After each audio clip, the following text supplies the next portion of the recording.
In today's video, I'm going to talk about nerves. Do they ever go away with public speaking, facilitating workshops, or delivering a keynote? And what can you do about it? Now, this question came from Jody, who had asked me around how do you handle it when you're feeling a little bit shaky in your voice or in your hands, and what can you do? So, here's what I'd like to share with you around my experience and some practical tips to solve that problem, but also being aware and being mindful that yes, nerves do go away, and here's how they do. And also, yes, they can come back, and here's how they can come back and what to do with it. So, let's dive in. The first one is, how do you get your public speaking nerves to go away?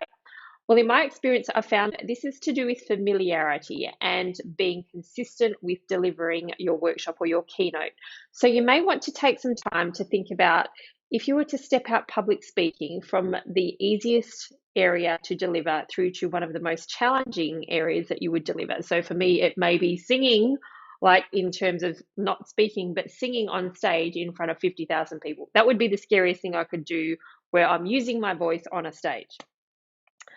The easiest thing that I could do would be to invite people into my home and to maybe teach them how to make carrot cake. That would be my starting point if I was looking to do something like that, to get myself going with something. It's something I'm familiar with, it's low risk, I don't have anything invested in it.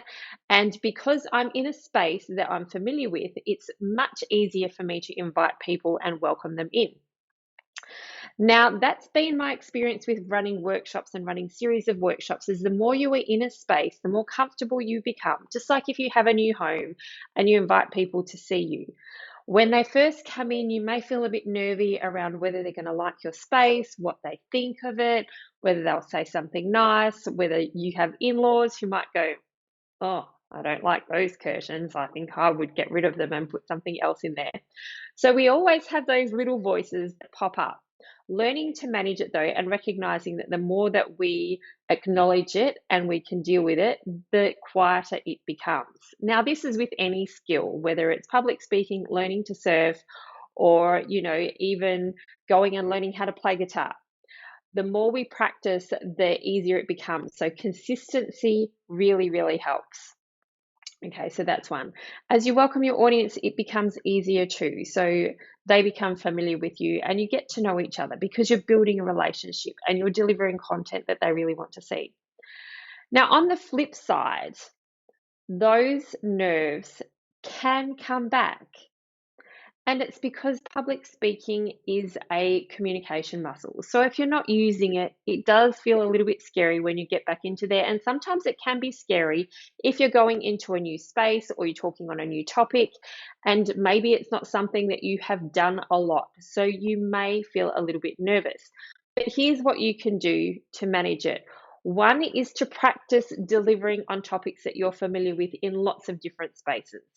That's almost like the baseline. So look for opportunities, whether it's to speak on a podcast to people that you don't know, whether it's to do a virtual workshop versus an in-person workshop, so that you are being familiar, or so you are building your familiarity with facilitating and speaking into different spaces. It's a great way to develop that muscle.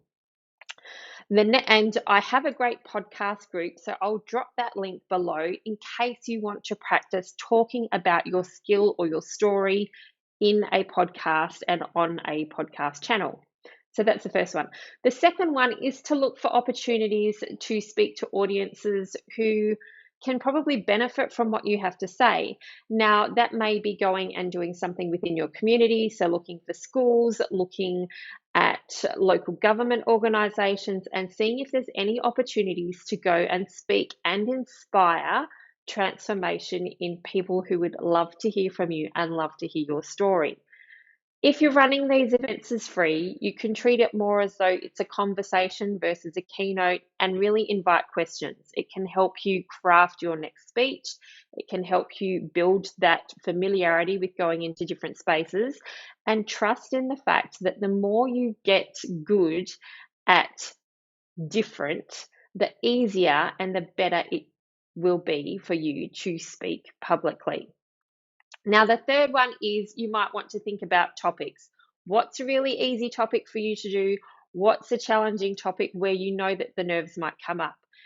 Now, if you are invited to speak on a different topic in a different environment, also recognize that nervousness and excitement feel the same.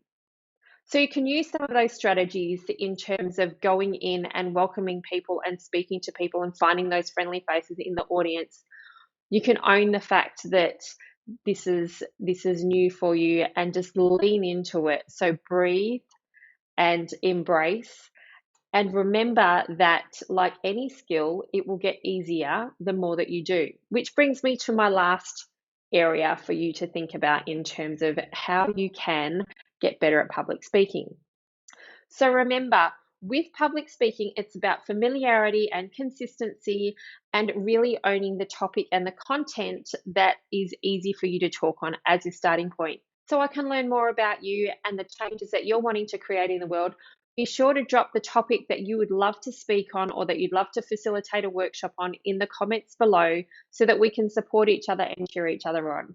I'm Belle, and I'll catch you in the next videos where I'll be talking about how you can step up, speak up, and start up in business and in life. I'll see you later.